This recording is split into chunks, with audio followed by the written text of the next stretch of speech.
Hello, नमस्कार, प्रणाम, राम राम, राधे राधे। तो चलिए अपने नेक्स्ट क्लास के अंदर कुछ और इम्पोर्टेंट क्वेश्चंस के बारे में डिस्कस करते हैं और पढ़ते हैं। सबसे पहले जो इस क्लास का जो हमारा टॉपिक रहेगा वो अपने स्टार्ट करें। और टॉपिक का जो नाम है सबसे पहला जो हमारे यहाँ पे, कि अगर आपके पास किसी पिंड पर तीन बल एक ही प्लेन के अंदर अगर क्रियाशील है और आपका पिंड जो है, बहुत इंपॉर्टेंट टॉपिक है ये, और अगर आपका पिंड जो है वो साम्यावस्था के अंदर है, तो उस कंडीशन के अंदर या तो वो तीनों बल जो है वो आपके क्या होंगे, एक बिंदु से गुजरेंगे, किसी एक बिंदु से गुजरेंगे, या फिर वो क्या होंगे, समांतर होंगे तीनों के तीनों।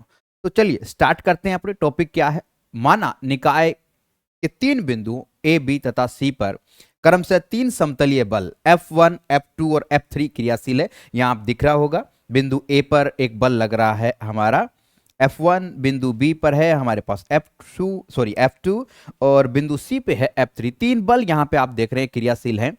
अब हमें सिद्ध ये करना है कि यदि हमारा ये जो पिंड है वो यदि इक्विलिब्रियम कंडीशन के अंदर है, साम्यावस्था के अंदर है, तो ये तीनों जो फोर्स हैं वो एक ही बिंदु से पास आउट होंगे, या फिर तीनों के तीनों क्या होंगे, एक दूसरे के पैरेलल होंगे। तो यहां पे केस फर्स्ट अपने लेते हैं, जब F1 तथा F2 की क्रिया रेखाएं समांतर नहीं है, यानी कोई दो बल हैं हमारे पास, कौन कौन से, एक बल F1 है, ठीक है, सिर्फ दो ही बलों की बात करें, और दूसरा बल है हमारा F2। ये दोनों की जो एक्शन लाइन है वो पैरेलल नहीं है। इट मींस अगर वो पैरेलल नहीं है तो अपने ये कह सकते हैं कि वो जो बल है उनकी क्रिया रेखा को अपने जब बढ़ाएंगे आगे तो वो किसी एक बिंदु से क्या होंगी, गुजरेंगी। ठीक है, इसी बात को अपने यहां पे लिखा है कि इस स्थिति में F1 तथा F2 की क्रिया रेखाएं किसी बिंदु पर मिलेगी, माना इनकी क्रिया रेखाएं बिंदु O पर क्या है, मिलती है।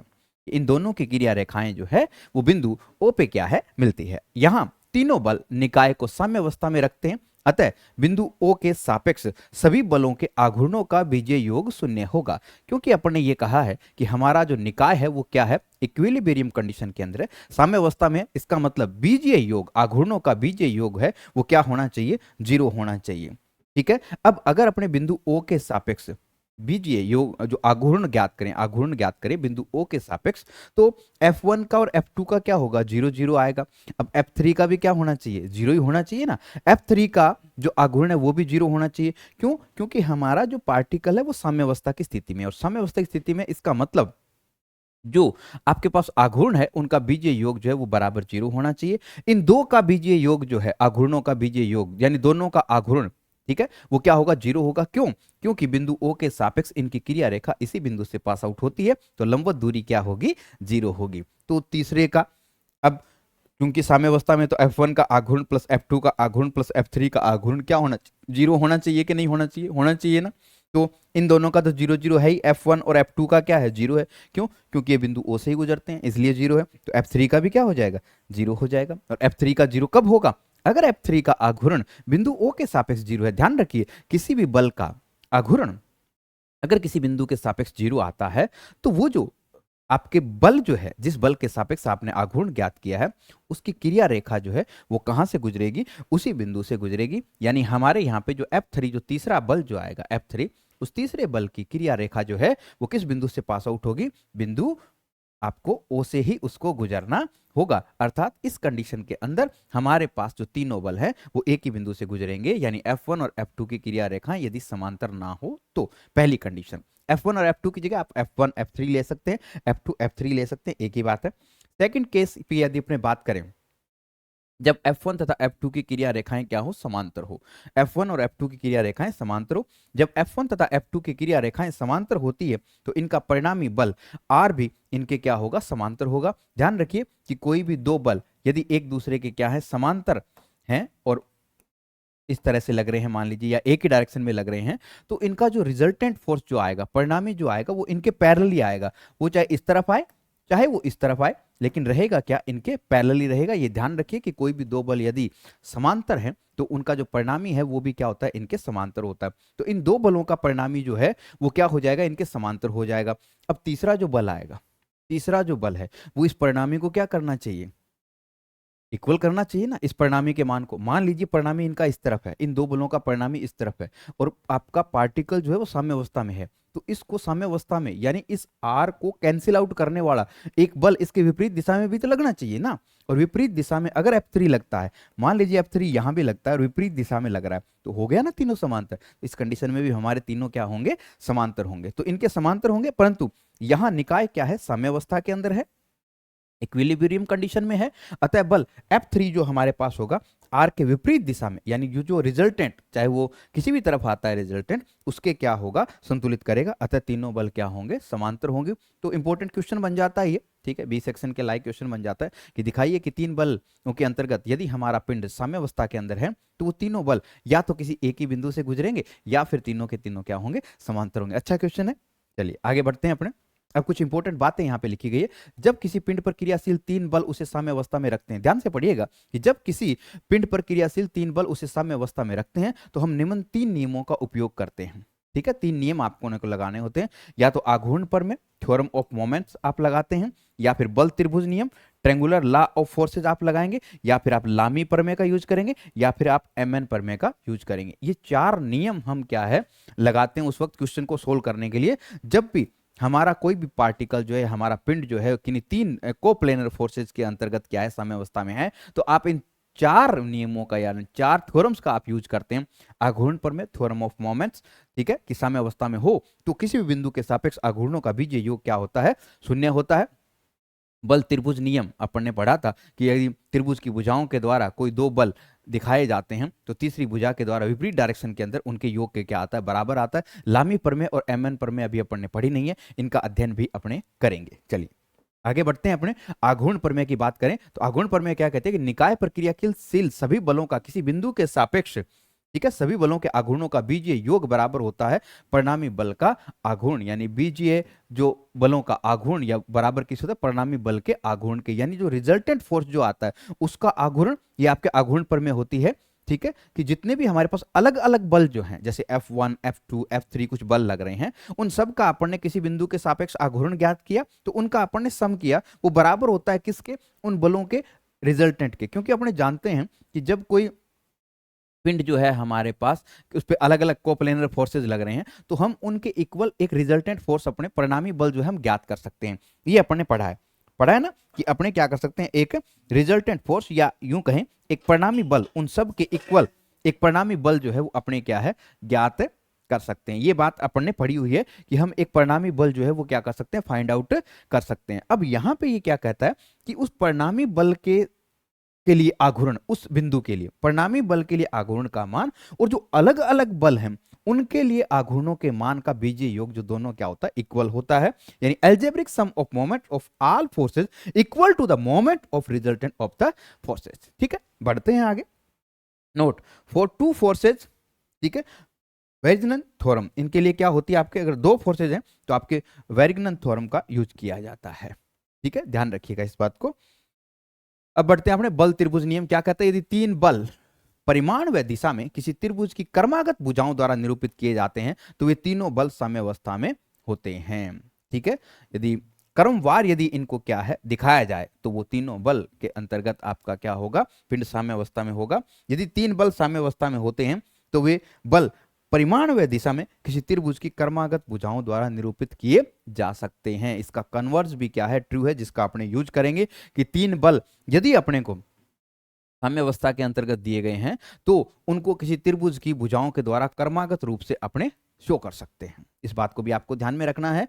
यदि आपके पास कोई ये बल त्रिभुज नियम कहलाता है, ठीक है, सेक्शन ए के अंदर आ सकता है, ध्यान रखिएगा। सेक्शन ए में बल त्रिभुज नियम बताइए क्या होता है। यदि तीन बल परिमाण व दिशा में किसी त्रिभुज की क्रमागत भुजाओं द्वारा निरूपित किए जाते हैं तो वे तीनों बल साम्यावस्था में होते हैं। या कन्वर्स, यदि तीन बल साम्यावस्था में है तो वे बल परिमाण व दिशा में, परिमाण क्या होता है, लेंथ ऑफ इस लाइन सेगमेंट, ठीक है, तो परिमाण व दिशा में किसी त्रिभुज की क्रमागत भुजाओं द्वारा निरूपित किया जा सकता है। ठीक है, चलिए बढ़ते हैं आगे।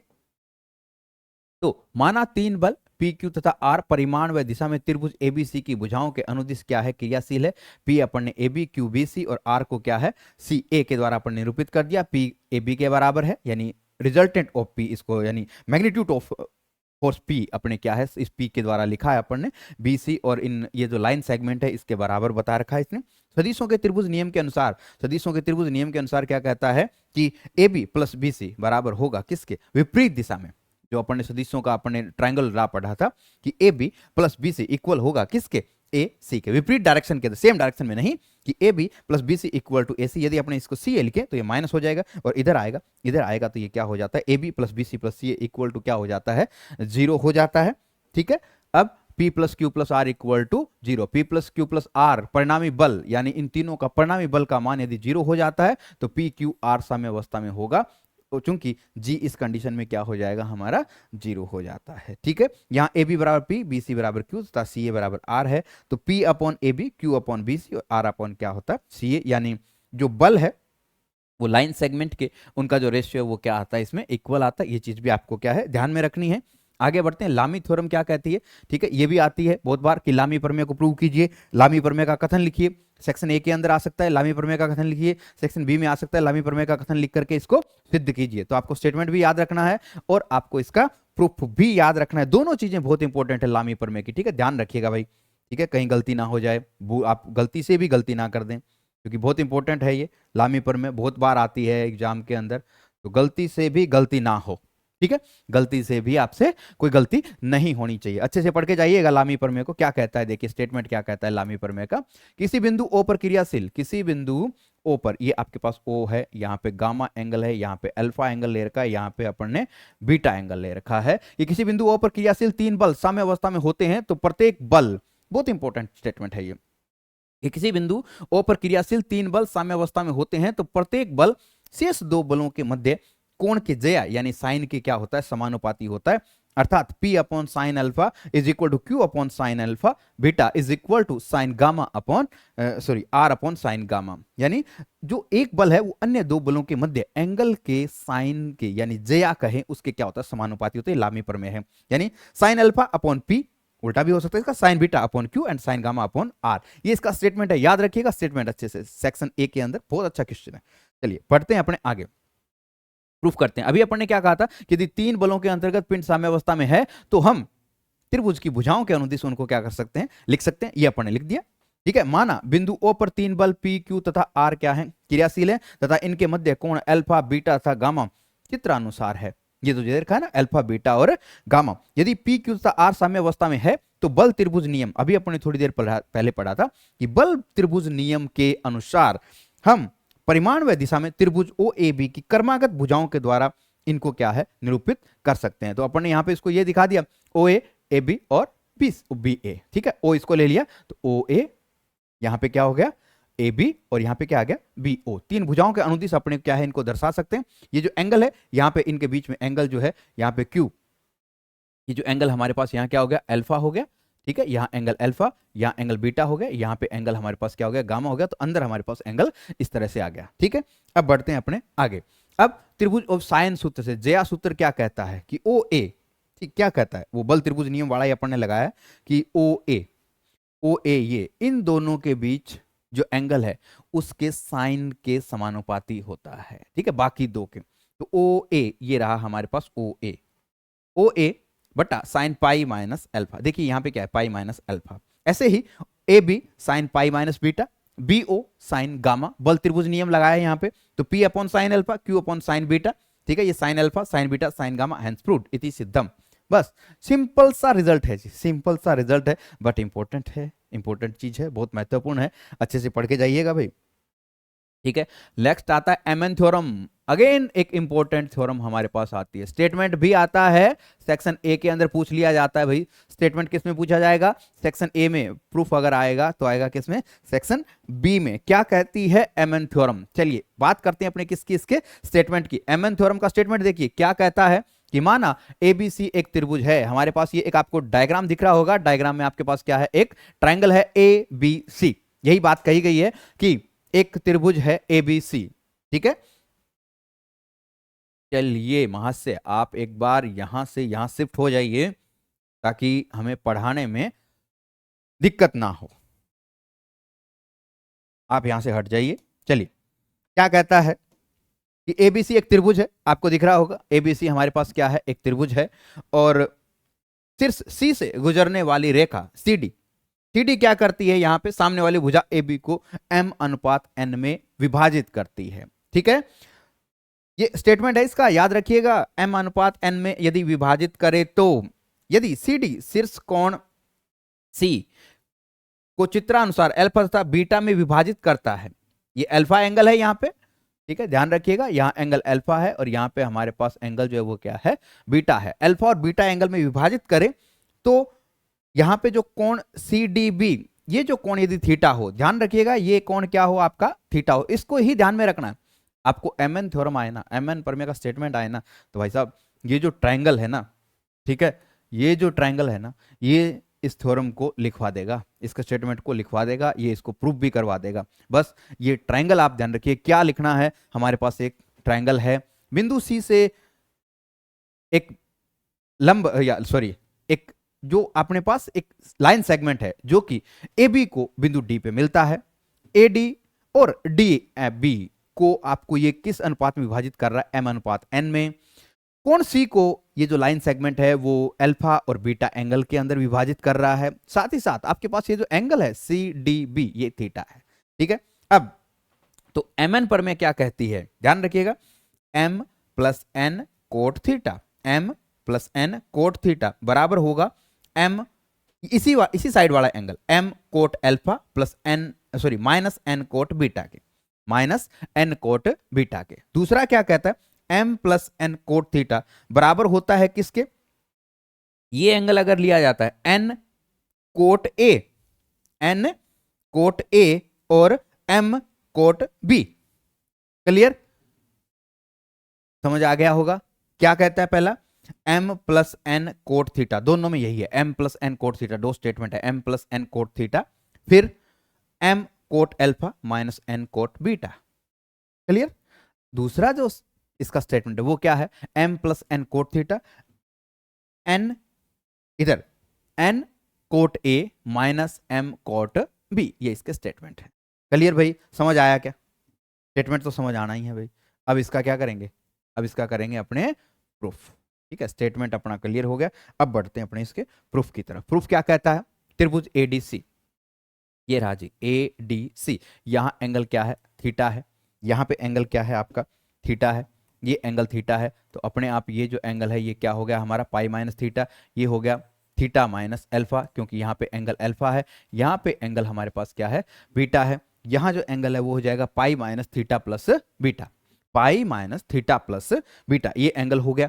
ठीक है, तो त्रिभुज ADC में, त्रिभुज ये वाला जो त्रिभुज है ADC, इसमें साइन सूत्र से अपने क्या है, ये जो अल्फा अल्फा वाले हैं ना ये यूज कर लेते हैं, ये जो कोण है इसका साइन का मान, ये भुजा AD, क्योंकि AD तो ये एंगल AD तो बल त्रिभुज नियम से या साइन सूत्र से, साइन सूत्र क्या कहता है, AD upon sine alpha, alpha वाले लेना है तो CD, क्योंकि CD दोनों में कॉमन है, CD दोनों में कॉमन है, DC या CD sign theta minus alpha, तो ये आ गया हमारे पास ये। ठीक है, DC का मान ये AD अपॉन DC अपने पास वैल्यू आ गई, AD अपॉन DC।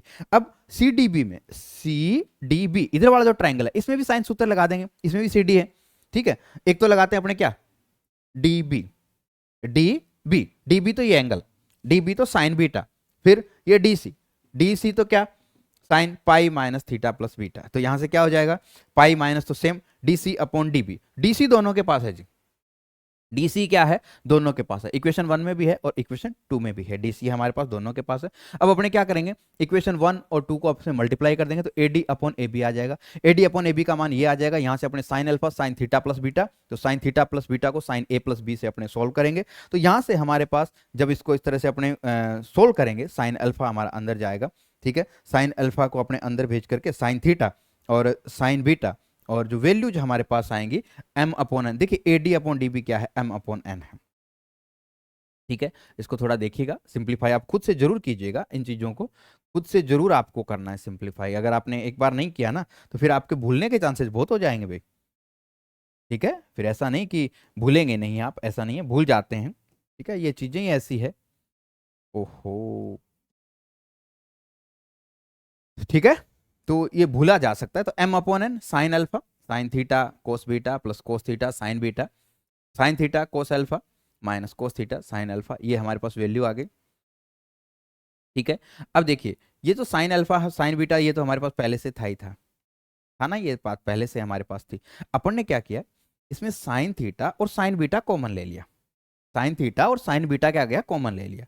ठीक है, इसमें sign theta sine alpha common ले लिया, तो साइन थीटा इसके पास साइन बीटा नहीं था ना, तो कोट बीटा हो गया, क्या हो गया कोट बीटा हो गया। इसके पास क्या नहीं था, अल्फा नहीं था, तो कोट अल्फा हो गया।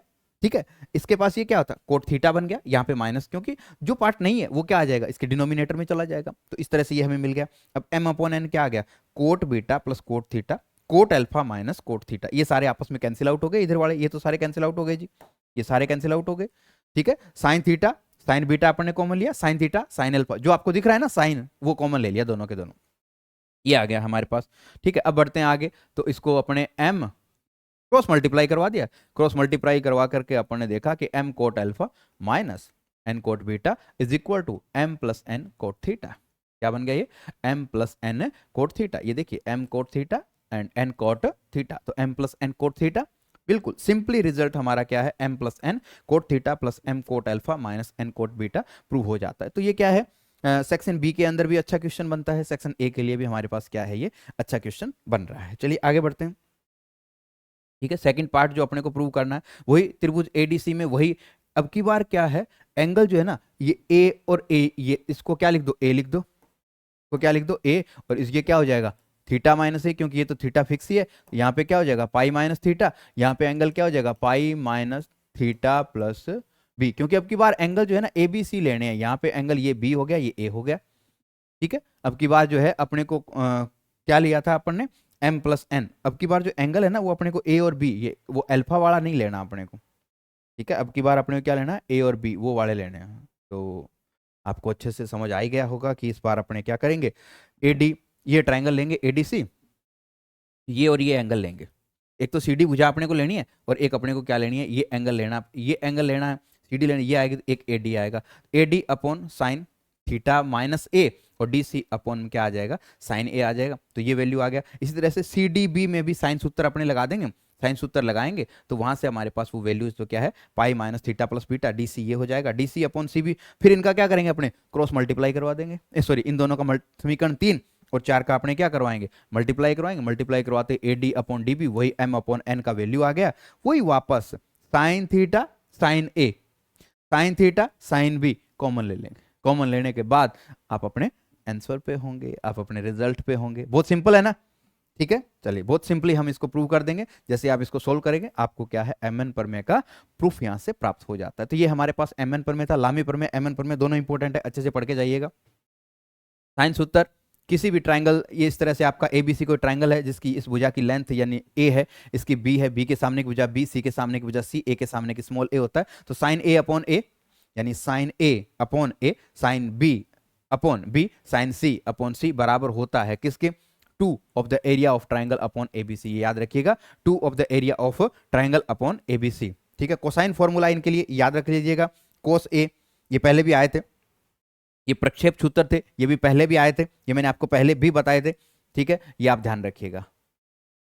ठीक है, ये प्रक्षेप सूत्र भी आपको बताए थे प्रीवियस वीडियो के अंदर अपन ने कोस ए, ये फॉर्मूला याद रखिएगा जब इस तरह से दिया हो, कोस ए है तो बी स्क्वायर प्लस सी स्क्वायर माइनस क्या होगा ए स्क्वायर होगा अपॉन 2bc, जो प्लस है उनका 2bc हो जाएगा, कोस बी है तो ए स्क्वायर प्लस सी स्क्वायर माइनस बी स्क्वायर होगा अपॉन में 2ac हो जाएगा, सिंपल है। ठीक है, बढ़ते हैं आगे। डायरेक्शन ऑफ द रिएक्शन, क्रिया प्रतिक्रिया की दिशा क्या होगी, प्रतिक्रिया की दिशा ये इंपॉर्टेंट रहता है कि प्रतिक्रिया की दिशा क्या होगी, हमेशा प्रतिक्रिया की दिशा जो है वो हमारे पास नॉर्मल अभिलंब की जो दिशा होती है ना उसमें होती है, अभिलंब की दिशा में रहती है प्रतिक्रिया। देखिए यहाँ पे हमारे पास ये जो मान लीजिए छड़ है, ये दीवार है आपके पास, ये छड़ है आपके पास और ये हमारे पास क्या है दीवार है, तो इसकी प्रतिक्रिया जो है ना जहां पे टच करा ना उसके उस पॉइंट पे जो अभिलंब है ना उसकी दिशा में रिएक्शन फोर्स होता है।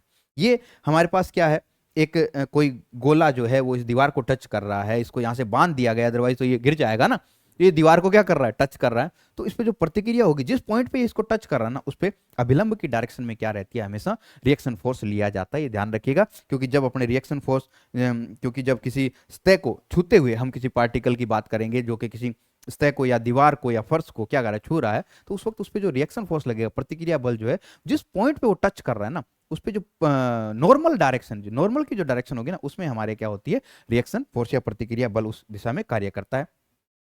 ये एक अलग कंडीशन है कि जब आपके पास कोई एक हाफ हेमिस्फीयर है, गोला है आपके पास, अर्ध गोला है, उसके अंदर यदि इस तरह से आपके पास हो, कोई टच कर रहा है, तो वहां पे जो प्रतिक्रिया होती है ना, वो सेंटर से गुजरती है, ध्यान रखिएगा, ठीक है। इसके इस जो इसका सेंटर है यहाँ से गुजरेगी, और अगर ये यहाँ पे क्या है, किसी इसकी सतह को छू रहा है, इसकी सतह को अगर छू रहा है, अगर अंदर हो तो इस तरह से जाती है, और अगर सतह को छुए तो फिर ये क्या है, इस पे सतह पे अभिलंब की दिशा में जाती है। तो ये आप क्या है, इस हाफ जो अर्ध गोला होता है उसके अंदर प्रतिक्रिया बल या रिएक्शन फोर्स का मान जो है वो इस प्रकार से ध्यान में जब भी अपने डायग्राम बनाएंगे तो इस तरह से अपने पढ़ेंगे, ठीक है। चलिए आगे टेंशन, तनाव की बात करें, ठीक है। तनाव क्या होता है कि जब भी कोई डोरी या रस्सी के अंदर जो तनाव होगा, जिस दिशा में भार लटक रहा है ना, उसके विपरीत डायरेक्शन में क्या है, तनाव उत्पन्न होता है। जिस दिशा में उसे बल लग रहा है, जो भार अदर लटक रहा है आपका, ठीक है, वेट आपने लटका है, तो उसके जो विपरीत डायरेक्शन, उसके अपोजिट डायरेक्शन में आपके क्या है, टेंशन या तनाव जो है वो उत्पन्न होता है, ठीक है। इसके बाद अपने बात करें परिकेंद्र, अंतः केंद्र, केंद्रक और लंब केंद्र की बात करें। सबसे पहले बात करें अपने परिकेंद्र क्या होता है, ठीक है। सर्क्यूम सेंटर क्या होता है, इन सेंटर क्या होता है, सेंट्रोइड क्या होता है, ऑर्थो सेंटर क्या होता है। तो सबसे पहले बात करें परिकेंद्र की, सर्क्यूम सेंटर की बात करें तो त्रिभुज एबीसी के शीर्षों से गुजरने वाले वृत्त का केंद्र, त्रिभुज एबीसी के शीर्षों से गुजरने वाले वृत्त का जो केंद्र है वो आपका क्या कहलाता है, शीर्षों से समान दूरी पर होता है, ठीक है। शीर्षों से क्या होता है, वो समान दूरी पे होता है, ध्यान रखिएगा, वो शीर्षों से क्या रहता है आपका, एक समान दूरी पे रहता है। शीर्षों से वो क्या होता है, समान दूरी पे होता है, भुजाओं के लंब समद्विभाजकों के प्रतिच्छेद बिंदु पे मिलता है। ये जो इस ट्रायंगल की जो भुजाएं है ना, उसके लंब समद्विभाजक जो है ना, उनके प्रतिच्छेद इंटरसेक्ट पॉइंट पे वो उसका सेंटर होता है, ठीक है। भुजाओं से वो क्या है, समान दूरी पे होता है, और इसी को अपने क्या कहते हैं, परिकेंद्र कहा जाता है, सर्क्यूम सेंटर इसको नाम दिया जाता है। अगला अंतः केंद्र, इन सेंटर, त्रिभुज के सभी आंतरिक कोणों की समद्विभाजक रेखाओं का प्रतिच्छेद बिंदु, यानी जो ट्रायंगल है आपका, ठीक है, जो स्पर्श करता है, तो ये जो आपके इसके जो कोण है, अंतः कोण जो है, उनके समद्विभाजक यदि अपने खींचे तो उनका जो इंटरसेक्ट पॉइंट है वो त्रिभुज के आंतरिक रूप से स्पर्श करने वाले वृत्त का केंद्र होता है ये, ठीक है। त्रिभुज को आंतरिक रूप से स्पर्श करने वाले वृत्त का क्या होता है, ये केंद्र होता है, और भुजाओं से क्या होता है, ये भी समान दूरी पे होता है। आगे बढ़ते हैं, पॉइंट ऑफ ग्रेविटी, यानी केंद्रक जो होता है, गुरुत्व केंद्र जो होता है, माध्यिकाओं का प्रतिच्छेद बिंदु होता है। किसी भी ट्रायंगल के लिए उसकी माध्यिकाएं, माध्यिकाएं क्या होती है, जो शीर्ष से सामने की भुजा पे क्या है, क्या करती है, उसको समान दो भागों में डिवाइड करती है। तो माध्यिकाओं का जो इंटरसेक्ट पॉइंट जो होता है उसे अपने क्या कहते हैं, गुरुत्व केंद्र या सेंट्रोइड उसे कहा जाता है। केंद्रक जी का प्रत्येक माध्यिका को, यानी जो केंद्रक जो होता है ना, प्रत्येक माध्यिका को किस अनुपात में विभाजित करता है, 1:2 में ये हमेशा क्या करता है, डिवाइड करता है, विभाजित करता है, ध्यान रखिएगा। अगला लंब केंद्र, त्रिभुज के शीर्षों से भुजाओं पर डाले गए लंबों का, त्रिभुज के किसी शीर्ष से सामने की भुजा पर लंब डाला जाए, जरूरी नहीं है कि इसको समद्विभाजित करे, क्या लंब होना चाहिए 90 डिग्री के एंगल पर, तो उनका जो इंटरसेक्ट पॉइंट जो आता है उसको अपने क्या कहते हैं, लंब केंद्र या ऑर्थो सेंटर उसे कहा जाता है। तो ये कुछ और अच्छे इसमें क्या है, सबसे इंपॉर्टेंट क्या था, 3 अपन ने चीजें इसमें पढ़ी कि यदि साम्य अवस्था के अंदर कोई पार्टिकल है, उस पर 3 बल लग रहे हैं, और वो या तो क्या होंगे, किसी एक ही बिंदु से गुजरेंगे, या फिर वो आपस में समांतर होंगे। दूसरा अपन ने पढ़ा लामी पर में, और तीसरा पढ़ा अपन ने एमएन पर में, ये बहुत इंपॉर्टेंट थे। उसके बाद कुछ चीजें और भी पढ़ी जो कि बेसिक कंसेप्ट थे हमारे, जिनको आपको माइंड में रखना है। तो इस वीडियो के अंदर इतना ही, बहुत जल्द आपको नेक्स्ट वीडियो भी मिलेगा, तो इस वीडियो को देख के फटाफट से नोट्स क्रिएट कर लीजिए। पीडीएफ कहाँ मिलेगी, हमारे टेलीग्राम चैनल पे, लिंक कहाँ है, डिस्क्रिप्शन में, ठीक है। टेलीग्राम चैनल ज्वाइन कीजिए, आप टेलीग्राम चैनल को ज्वाइन करेंगे, बहुत सारे बच्चे अभी भी यूट्यूब पे क्या है, क्लासेस देखते हैं, एक क्लास आ गई सर, बाकी क्लासेस कब डालोगे, अरे बाकी क्लासेस के सबके लिंक आपको टेलीग्राम चैनल पे मिल रहे हैं। इंपॉर्टेंट क्लासेस जितनी भी हैं, आप हमारा टेलीग्राम चैनल ज्वाइन कीजिए, वहां पे सारी क्लासों के लिंक है भाई, आपको जरूरत ही नहीं है पूछने की या जानने की, वहां पे जाइए आप, लिंक है सारे, टेलीग्राम चैनल को ज्वाइन कीजिए, अपने सभी साथियों के साथ उसको साझा कीजिए, देखिए सारे आप अच्छे से पढ़िए। All the best to all of you, next video बहुत जल्द आ रहा है, ठीक है। फटाफट से व्यूज बढ़ाइए, इस वीडियो पे 500 व्यूज आएंगे, नेक्स्ट वीडियो इतने में आपको मिल जाएगा। थैंक यू, धन्यवाद।